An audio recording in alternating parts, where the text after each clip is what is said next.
अस्सलाम वालेकुम नाज़रीन, आप देख रहे हैं न्यूज़ आवर और मैं हूं बतूल राजपूत। आज के प्रोग्राम में हम बात करेंगे पंजाब में आईनी बहरान के हवाले से। ये दूसरी दफ़ा है कि पंजाब के अंदर पंजाब असम्बली के हवाले से इस तक आईनी बहरान पैदा हुआ है, जहाँ पे ना सिर्फ मुख्तलिफ मिनिस्ट्रियों के कारोबार रुके हुए हैं बल्कि बजट भी पास नहीं हो पा रहा। और इस वक्त वहाँ पे ये सूरत हाल है कि जो काबीना की मंजूरी के बाद स्पीकर की वर्किंग को रोक दिया गया है।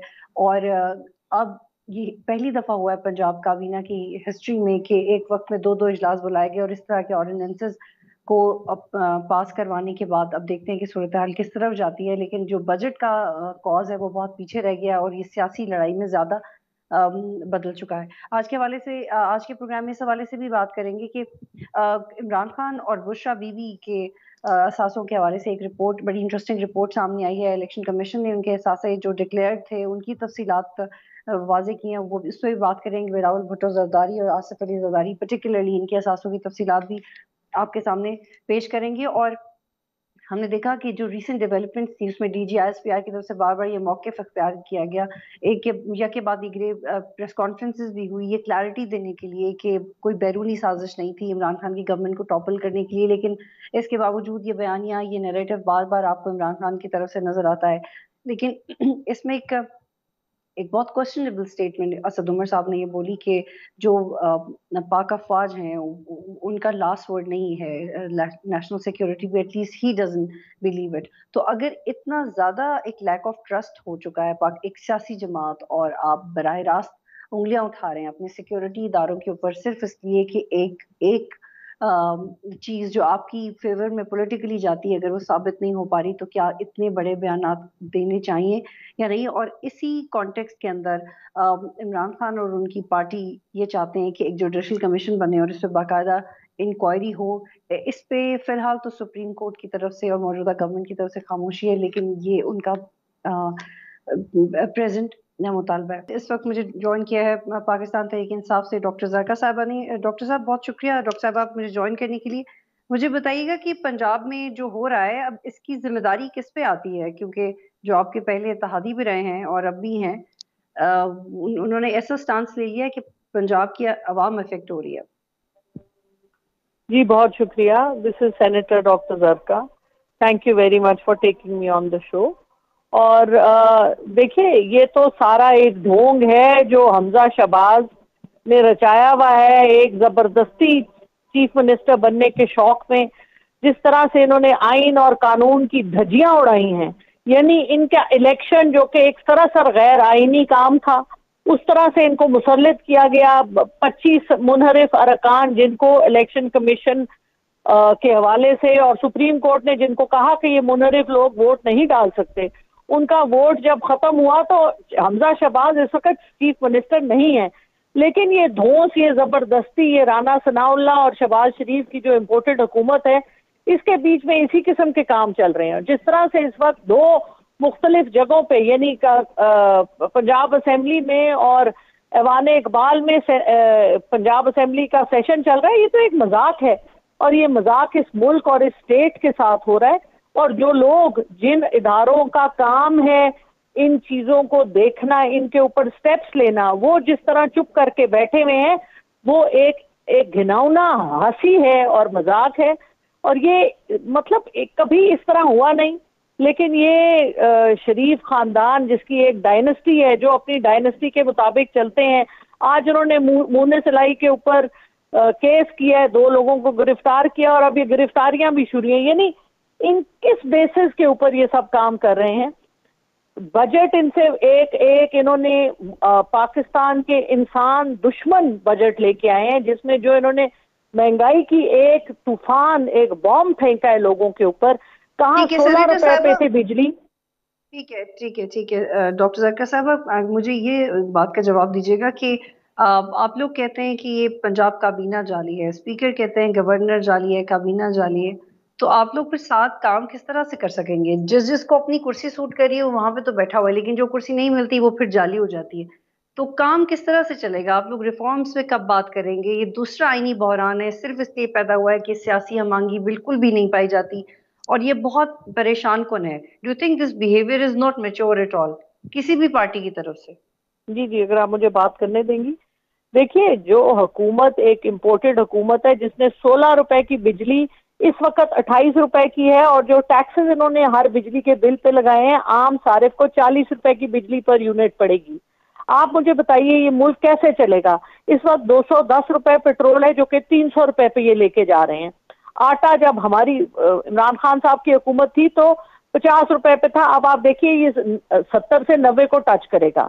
आप मुझे बताइए गैस की कीमत 45% बढ़ गई है, और ये सारी चीजें जब घी जो 400 रुपए था अब 600 से ऊपर चला गया खाने का घी। लेकिन सेनेटर और ये सब चीजें जब ट्रांसलेट होंगी खाने की चीजों के ऊपर अगले चंद दिनों में, तो आम आदमी 30,000 रुपए 25,000 रुपए तनख्वाह वाला आदमी कैसे गुजारा करेगा? ये सिर्फ उमरा का बजट है जिसमें मिफ्ता इस्माइल साहब जो खुद फैक्ट्री चलाते हैं, अपनी फैक्ट्री में जो उनकी चीजें लगती हैं उन पर से तो उन्होंने टैक्स हटा दिया है, लेकिन आम आदमियों के लिए एक मुश्किल और इंतहाई जालिमाना बजट लेके आए हैं। का मौका दें मुझे। I got your point senator साहब, आई गॉट योर पॉइंट, लेकिन अब कल तक वो आपको ये दावत दे रहे हैं कि आप असेंबली के अंदर आए, ऑपोजिशन बेंचेस में बैठ के आप शेडो बजट पेश कर सकते हैं, आप एक तगड़ी ऑपोजिशन कर सकते हैं, आप क्यों नहीं कर रहे? नहीं तो कैसे तगड़ी ऑपोजिशन हो सकती है आप मुझे बताइए, जब एक आप जाली चीफ मिनिस्टर जो कि वोट इन ही नहीं हुआ, एक आप गवर्नर ले आए हैं जो कि इस वक्त लीगल है ही नहीं। गवर्नर तो अपॉइंट किया था जो अपने थे उमर चीमा साहब। अब ये जो इन्होंने गवर्नर अपॉइंट किया, जिस तरह से ये हुकूमत को जबरदस्ती चला रहे हैं बंदूक की नोक पे, तो इस तरह तो जमहूरियत नहीं चलती। और जमहूरियत में एक पीसफुल हक के राय दही हमारे पास मौजूद है, हम अपना एहतजाज बिल्कुल करेंगे, क्योंकि इन्होंने ना तो मुल्क के लिए कुछ करना है, ये सिर्फ अपने एनआरओ अपने केसेस खत्म करने। आप मुझे बताइए राना सनाउल्लाह खुद ईसीएल लिस्ट पे, वो कैसे अपना नाम इंटीरियर मिनिस्टर बन के अपना नाम खुद ईसीएल से निकाल सकता है? और ये सारा जो इनका खानदान है, इनके खिलाफ जो केसेस हैं, ये कैसे स्ट्राइक आउट करा सकते हैं?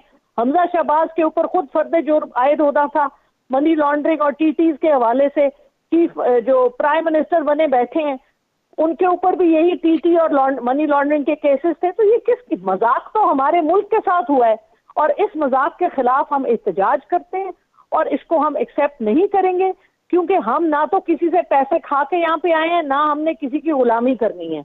हम एक आजाद मुल्क के आजाद शहरी हैं, हमें अपनी आजादी चाहिए। इसको आप और कितना वक्त देंगे? नहीं जी, वक्त वो देखें, अगर उन्होंने हुकूमत लिया तो वो परफॉर्म करें, अगर परफॉर्म करने के काबिल है। मसला ये है कि ना तो उनकी कुर्सी जायज है ना उनकी हुकूमत जायज है। और अगर फेडरेशन में वो आए थे तो फेडरेशन में ही इनका कोई कंट्रोल होता। फेडरेशन इटसेल्फ में, फेडरल गवर्नमेंट में इनकी कोई प्रेजेंस ही नहीं है। सारे मिनिस्टर तो इनके मुल्क से बाहर गैर मुल्की दौरों पे गए हुए हैं। ये कहा जा रहा है कि जो परवेज इलाही साहब का रवैया था उसकी वजह से इख्तियारात सेक्रेटरी कानून को दे दिए गए, उनके पास इख्तियारात नहीं। किसने इख्तियारात दिए? कौन देने वाला है इख्तियारात? देखिए एक स्पीकर आपका इलेक्टेड स्पीकर है आपके हाउस का, आप कैसे कौन ऐसी बॉडी है जो वो इख्तियार स्पीकर से लेके किसी और को दे देगी? ये पंजाब असेंबली का अपना काम है और आइन इसको देता है पूरा तहफ़्फ़ुज़। पार्लियामेंट की बालादस्ती और पार्लियामेंट के काम के ऊपर कोई बाहर का इदारा उसमें इंटरसीड नहीं कर सकता। कौन है जो स्पीकर से हक लेगा बगैर इलेक्शन के? नो कॉन्फिडेंस वोट लेके आए, स्पीकर को वो रूल आउट करे, तो उसके बाद देखिए कानून और आइन इसीलिए होते हैं कि उनको फॉलो किया जाए। लेकिन यहाँ पर तो मेरी मर्जी, जो मैं कहूंगा वो चलेगा, हठ धर्मी, तो इस तरह तो नहीं कारोबार चल सकते, ना मुल्क के ना किसी और चीज के। लेकिन अभी तो ये 2 वेज है, जिस तरह के मामलात हो गए दोनों तरफ से लचक की जरूरत है, लेकिन किसी की तरफ से भी नहीं नजर आ रहा। बात पे मेरी बात सुनिए, आप क्या एक आदमी किसी को कत्ल कर दे और आप उसको बोलें जी इसमें लचक दें? आप कोई किसी के साथ ज्यादती करे, गलत काम करे और आप जो हक पे है उसको आप बोले लचक दें?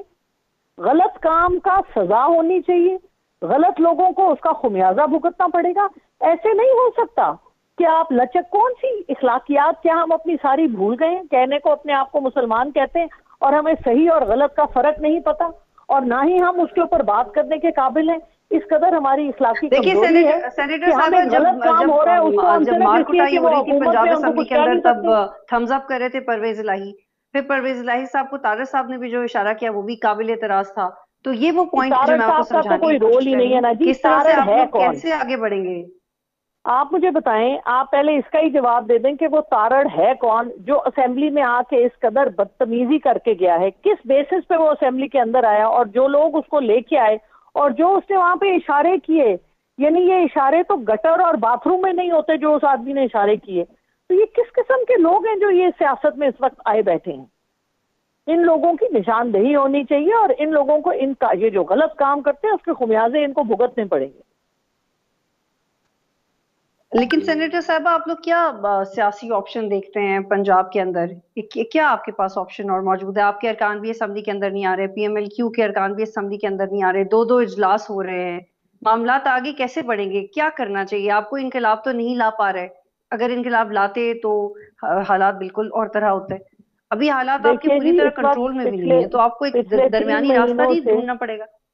پچھلے 3 مہینوں سے کوئی حکومت نہیں ہے پنجاب میں, اور ایک ذاتی ایک بادشاہت چل رہی ہے, اور جس کی کوئی آئینی اور قانونی حیثیت نہیں ہے. تو الیکشنز ہونے چاہیے, جنرل الیکشنز کال ہونے چاہیے, تاکہ یہ معاملہ ایک دفعہ صاف ہو کہ کس کا مینڈیٹ ہے اور کس کا حق ہے سیٹ پہ بیٹھنے کا.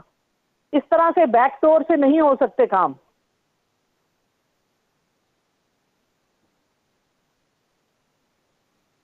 ٹھیک ہے, ٹھیک ہے. سینیٹر صاحبہ آپ کو میری آواز آ رہی ہے؟ جی آ رہی ہے.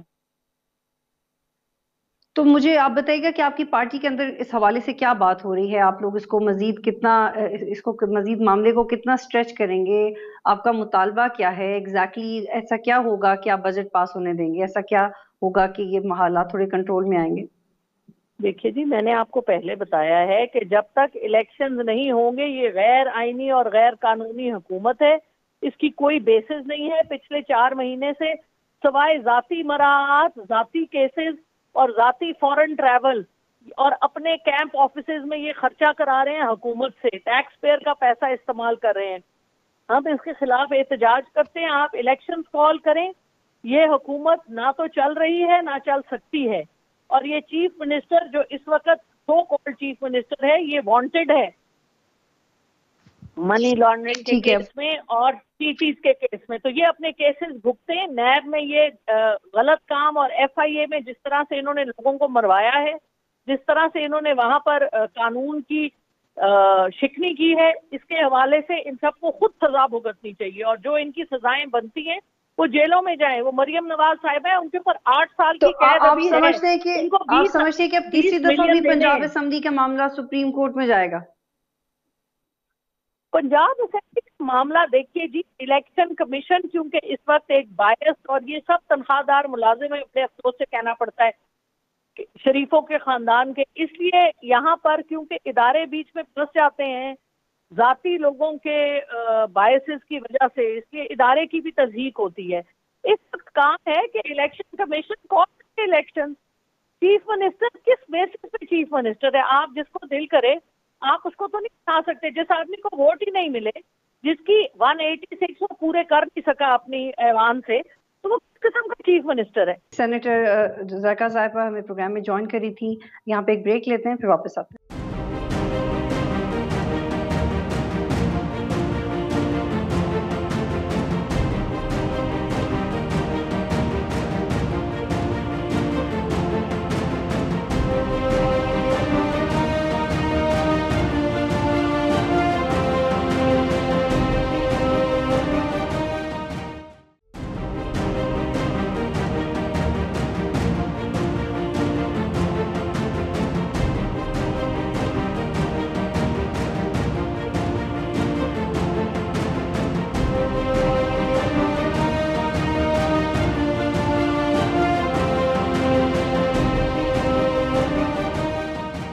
پروگرام میں خوش آمدید. اس وقت مجھے سینئر جرنلسٹ ثنا عظیم صاحب نے جوائن کیا ہے. ان سے پوچھتے ہیں پنجاب کی صورتحال کے حوالے سے, اور ان سے یہ بھی کہتے ہیں پوچھتے ہیں کہ آپ کس والے اجلاس میں موجود ہیں آپ, کیونکہ پنجاب اسمبلی کے تو دو اجلاس ہو رہے ہیں. دیکھیں جی, پنجاب اسمبلی کے بالکل یہ 2 اجلاس ہو رہے ہیں. یہ پاکستان کی تاریخ میں دوسری دفعہ ایسا ہوا ہے, اور ایک پہلی دفعہ اس وقت ہوا تھا جس وقت آئینی طور پر پنجاب اسمبلی میں ایک اجلاس نہیں ہوا تھا, جب یہاں پہ نظریاتی کونسل کا ایک اجلاس تھا, تو جس پہ باقاعدہ قانون کے مطابق پہلے ایک آئین بنا، اس کی قرارداد پیش کی گئی، قرارداد کے بعد اسے آئینی ترمیم میں لایا گیا، اور اس کے بعد وہ اجلاس کسی اور جگہ ہوا اور پنجاب اسمبلی کے اندر وہ ایک نظریاتی کانفرنس ہوئی تھی۔ اب چونکہ اسلامی نظریاتی کونسل کی کانفرنس ہوئی تھی، اب پہلی دفعہ ایسا ہوا ہے کہ پنجاب اسمبلی موجود ہے، سپیکر موجود ہے، اور سپیکر کے ساتھ ساتھ آئینی اختیارات موجود ہیں، مگر اس کے برعکس سب کچھ پہلی دفعہ گورنر کی طرف سے ایک آرڈیننس جاری کر کے، گورنر کی طرف سے ایک احکامات جاری کر کے ایک اجلاس کیا جا رہا ہے، جس سے ایک بالکل مذاق بن کے رہ گیا ہے، اور سب سے بڑا صوبہ، سب سے زیادہ بجٹ، سب سے بڑا صوبہ جس کی بنیاد پر پاکستان کی حکومت چلتی ہے۔ ٹھیک ہے رانا عظیم صاحب، یہ وہاں بتائیے گا ذرا، کیونکہ آپ وہاں پہ موجود ہیں اور آپ کو پتہ ہے کہ کیا سیاسی رویے ہیں اس وقت، یہ بتائیں میرے لیے، یہ بہت زیادہ چنبے کی بات ہے کہ سیکریٹری اسمبلی کو بھی تو اختیارات دیے جا سکتے تھے اگر آپ کو اسپیکر اسمبلی کے رویے سے مسئلہ ہے، تو سیکریٹری قانون کو جو اختیارات ٹرانسفر کیے گئے، اس کے پیچھے کیا منطق ہے؟ اس کے پیچھے منطق یہ ہے کہ وہ سمجھتے ہیں کہ سیکریٹری اسمبلی جو ہیں وہ پرویز لائق جو ہے ان کی سپورٹ کر رہے ہیں، اور سیکریٹری اسمبلی ان کے ساتھ ذاتی تعلق ہے۔ اچھا، چونکہ سیکریٹری اسمبلی ہوتی ہے، اسپیکر کوئی بھی ہو، چاہے پرویز لائق نہیں بھی اسپیکر ہوں گے تو سیکریٹری اسمبلی تو وہ ہوں گے، تو ان کے پاس جو اختیارات ہیں انہی کے پاس رہیں گے۔ لیکن یہ پہلی دفعہ، میں نے کہا کہ پاکستان کی تاریخ میں یہ پہلی دفعہ ایسا ہوا ہے کہ اسمبلی موجود ہو، پنجاب اسمبلی کا ایوان موجود ہو، وہاں کچھ اور بھی نہ ہو رہا ہو، اور اس کے باوجود اس سے کچھ فاصلے پر ایک وہ جگہ جہاں پہ جلسے جلوس ہوتے ہیں، وہاں پر ایوان اقبال کے اندر اجلاس ہو رہا، اور تمام اختیارات سیکریٹری لا کو دیے گئے ہیں کہ سیکریٹری لا جو ہیں ان کے پاس یہ اختیارات ہوں گے۔ اب تو میں سمجھتا ہوں کہ یہ اگر آئینی طور پر دیکھا جائے تو پھر دو جو اجلاس ہو رہے ہیں ان میں سے ایک اجلاس جو پرویز لائی کی اسپیکرشپ میں ہو رہا ہے وہ آئینی ہے، دوسری طرف جو ڈپٹی اسپیکر جو اجلاس کر رہے ہیں وہ غیر آئینی ہے، اگر موجودہ صورتحال میں آئین اور قوانین کے مطابق دیکھا جائے۔ مگر پاکستان کے اندر، بالخصوص پنجاب کے اندر، تو اس چیز کو ماننے کے لیے نہ کوئی تیار ہے، نہ اس کو دیکھ رہا ہے، نہ اس پہ کوئی سو موٹو لے رہا ہے، اور نہ ہی کوئی ادارہ جو ہے اس پہ مداخلت کر رہا ہے۔ رانا عظیم صاحب، آپ کیا سمجھتے ہیں؟ ہم نے پہلے دیکھا کہ ووٹنگ کے معاملے کے حوالے سے کورٹ جانا پڑا، پھر حمزہ شہباز کے حلف کے حوالے سے کورٹ جانا پڑا، اب آپ سمجھتے ہیں کہ دوبارہ کورٹ جانا پڑے گا پنجاب کا بھی؟ دیکھیں، بالکل مجھے لگتا ہے کورٹ جانا پڑے گا۔ یہ کورٹ نہیں بھی جاتے، چلے مان لیں یہ یہیں پہ اجلاس کرتے ہیں، بجٹ پیش ہو رہا ہے، بجٹ پیش ہو گیا، بجٹ اس وقت تک منظور نہیں ہوگا جب تک اپوزیشن نہیں چاہے گی، اور اگر بجٹ منظور نہیں ہوتا تو آئینی طور پر حمزہ شہباز کی حکومت جو ہے وہ انتہائی خطرے میں چلے جائے گی، اس کی وقت ختم ہو جائے گی۔ اب دیکھنا یہ ہے کہ کیا یہ اس اجلاس کے باقی ماندہ جتنے اجلاس ہوں گے، بجٹ کی منظوری، اس میں کٹ سیکشن جتنے ہوں گے، کیا وہ بھی ایوان اقبال میں ہوں گے؟ اگر وہ ایوان اقبال میں ہوتے ہیں تو پھر اس کی اہمیت کیا ہوگی، اور اگر وہ پنجاب اسمبلی میں ہوتے ہیں اور اس وقت اسپیکر موجود ہوتا ہے تو پھر یہ بل پاس ہونا ممکن نظر نہیں آتا اگر ان کی آپس میں انڈرسٹینڈنگ نہیں ہوتی۔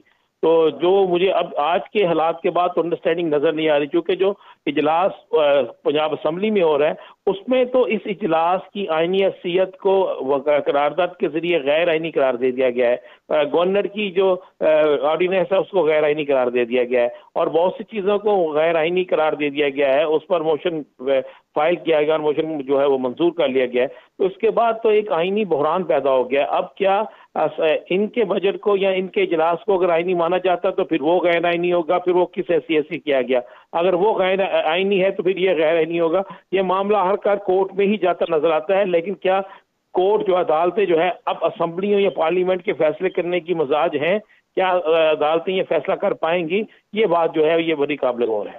اس حوالے سے آپ کے پاس کیا رپورٹ ہے کہ رانا ثناء اللہ صاحب نے کہا کہ جو گرفتار لوگ کیے گئے ہیں اگر وہ اس میں انوالو نہیں ہے تو یہ پیسے کس طرح سے استعمال ہوئے ہیں، آپ یہ ثابت کر دیں۔ یہ تو وہی قوانین ہے جس کے تحت ہم نے پی ٹی آئی کی گورنمنٹ میں بھی دیکھا کہ جو ثابت کرنے کا جو پورا ایک نظام ہے، آپ جس پہ الزام لگایا جا رہا ہے اسی پہ ہی آپ کر دیں کہ وہ یہ سب پروف کرے، لیکن یہی سب ریپیٹ ہو رہا ہے۔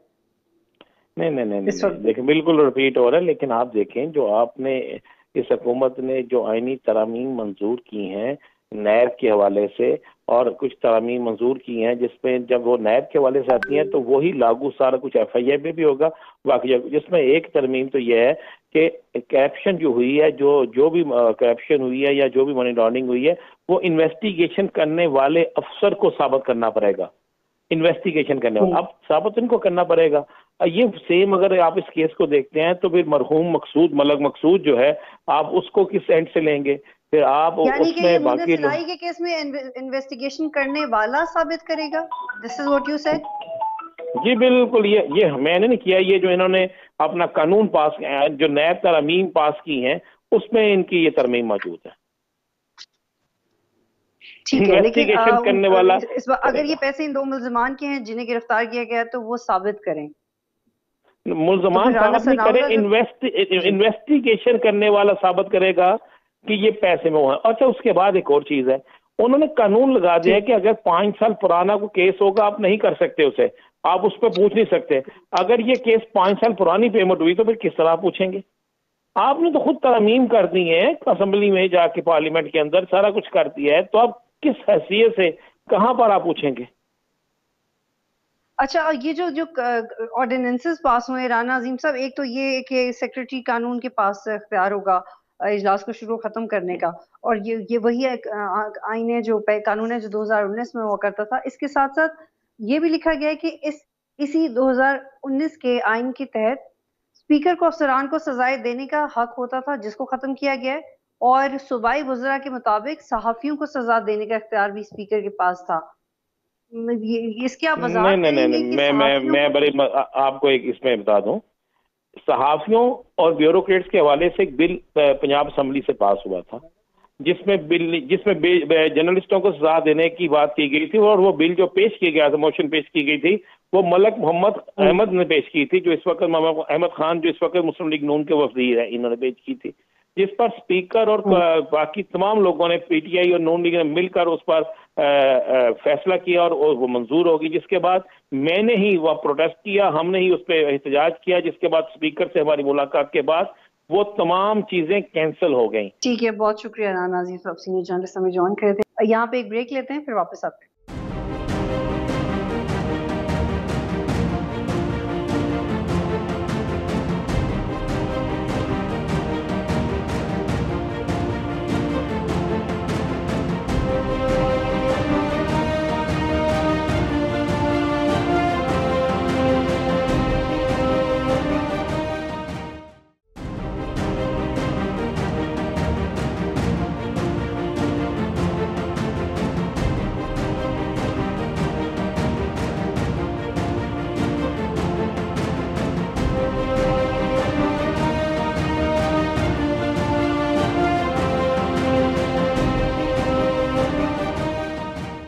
پروگرام میں خوش آمدید۔ اس وقت مجھے الیکشن ایکسپرٹ افضل خان صاحب نے جوائن کیا ہے۔ افضل خان صاحب، آج الیکشن کمیشن پاکستان نے عمران خان اور بشرا بی بی کی تفصیلات کی اثاثوں کی تفصیلات جاری کی ہیں۔ آصف علی زرداری کے اثاثے بھی اس میں شامل ہیں، بلاول بھٹو زرداری کے بھی۔ تو جنرلی میں آپ کو کچھ فگرز بتاتی ہوں، جیسے عمران خان کے اثاثوں کی مالیت 14 کروڑ 21 لاکھ روپے ہے، جس میں ان کے مختلف گھر ہیں، 300 کنار کا بنی گالا والا گھر بھی ہے۔ ان کی اہلیہ کی 267 کنال اراضی کی مالک ہیں، اور الیکشن کمیشن کے مطابق بشرا بی بی کے اوکاڑا میں بھی پراپرٹی ہے، اور اس کے علاوہ ان کی اور پاک پتن میں بھی ان کی پراپرٹیز ہیں۔ بلاول بھٹو زرداری صاحب کی 19 جائیدادیں ہیں پاکستان کے اندر، اور 1 بلین کے اثاثے ہیں ان کے پاس، اور آصف علی زرداری صاحب کے پاس 71 کروڑ 42 لاکھ روپے کے اثاثے ہیں۔ تو یہ جو فگرز ہے، آپ یہ ان فگرز کو آپ سیاسی طور پہ کیسے ٹرانسلیٹ کریں گے؟ بات یہ ہے کہ جو بھی آپ کی آج سٹینڈنگ ہے، یہ جب بھی 85 سے کہ جو بھی لوگ الیکشن میں حصہ لیتے تھے، وہ ان سے کہا جاتا تھا کہ آپ کے فائنینشیل جو ایسٹس ہیں اور لائبلٹیز ہیں وہ آپ بتائیں، اور اس میں حکمت یہ ہوتی تھی کہ آپ جو پبلک پوزیشن حاصل کر لیں تو اس پوزیشن کو آپ اپنے مال کو یا پیسے کو یا فائنینسز کو ملٹیپلائی کے لیے استعمال نہ کر سکیں، لیکن یہ ہمیشہ سے لیے جاتے ہیں۔ اگر مجھے صحیح یاد ہو تو 85 میں شہباز شریف کے 20 लाख के वो उसने बताए थे कि मेरे पास एसेट्स हैं। आज वो मकसूद चपरासी के नाम 275 करोड़ या 375 करोड़ रुपए आते हैं और वो केस भी नहीं बनता, ना केस आगे चलता है। तो बेसिकली ये जो छोटे छोटे ममालिक हैं या थर्ड वर्ल्ड के ममालिक हैं, इसमें जो इसको पॉलिटिकल फाइनेंस कहते हैं हमारे इलेक्शन की जुबान में, कि पैसे का जो उसमें इफेक्ट है, इम्पैक्ट है, या पैसे के लिए खरीदो फरोख्त जो है, तो ये बेसिकली डेमोक्रेसी के असूलों के बिल्कुल खिलाफ हैं। इसलिए कि आप इनमें से जितने भी सियासतदानों को आपने भी देखा होगा, ये लोगों ने भी देखा होगा, जब तक वो सियासतदान पब्लिक पोजीशन होल्डर्स नहीं होते, उनकी फाइनेंशियल सिचुएशन ऐसे नहीं होती। लेकिन जो ही वो इस पोजीशन में आते हैं तो ऐसे लगता है कि जैसे उनको कि घरों में तेल की कुएं निकल आए या सोने की कानें निकल आई हैं। तो बेसिकली सबके ये पब्लिक डॉक्यूमेंट है, आपका भी टीवी और किसी भी सियासतदान के वो जो एसेट्स और लायबिलिटी के कागजात हैं वो ले सकते हैं। लेकिन होना ये चाहिए था कि इसमें जो हिकमत थी वो लेके बस अपने पास रख लेते हैं कि कम से कम ये जो तमाम जो पॉलिटिशियंस हैं इनके पास ये एसेट्स और लायबिलिटीज हैं, कि इसको एफबीआर को भेजा जाए कि आप एक्चुअली भी इसको क्रॉस चेक करें कि इसमें कितना झूठ है और कितना सच है, और अगर इनके इतने असासे हैं तो क्या वो इसके मुताबिक, और ये कमाए उन्होंने कहाँ से हैं, और ये उसके मुताबिक हुकूमत पाकिस्तान को टैक्स देते हैं कि नहीं। लेकिन अब तक ये शुक्र है कि ये आधा काम तो हो चुका है कि इन्होंने सच और झूठ जो भी लिख के दे दिया वो उन्होंने लिख के रख लिया। लेकिन हकीकत यह है कि उससे कौम को फायदा तब होगा कि ये पता चलेगा कि ये चोरी का माल है, डाके का माल है, भत्ते का माल है, या उनके जायज कमाए हुए। जैसे अब मैं आपको छोटी सी मिसाल देता हूं ताकि आम आदमी समझ सके कि जो विलायत में नवाज शरीफ के मकान हैं, पहले तो कहते थे कि हमारी लंदन तो क्या पाकिस्तान में भी प्रॉपर्टी नहीं, फिर बाद में वो पनामा में निकल आता है, फिर साबित हो जाता है, फिर कहते हैं कि हाँ है तो सही, और आज उसमें रह रहे हैं। लेकिन आज तक वो ये नहीं बता सके कि इसके पैसे कहाँ से आए। जब ये नहीं बता सके तो इसका मतलब यही है कि वो ब्लैक मनी है। और फिर जब आपके इस तरह के कमज़ोर सियासतदान हो तो उससे पाकिस्तान के दुश्मन लोग उसको अपने मकासद के लिए इस्तेमाल करते हैं।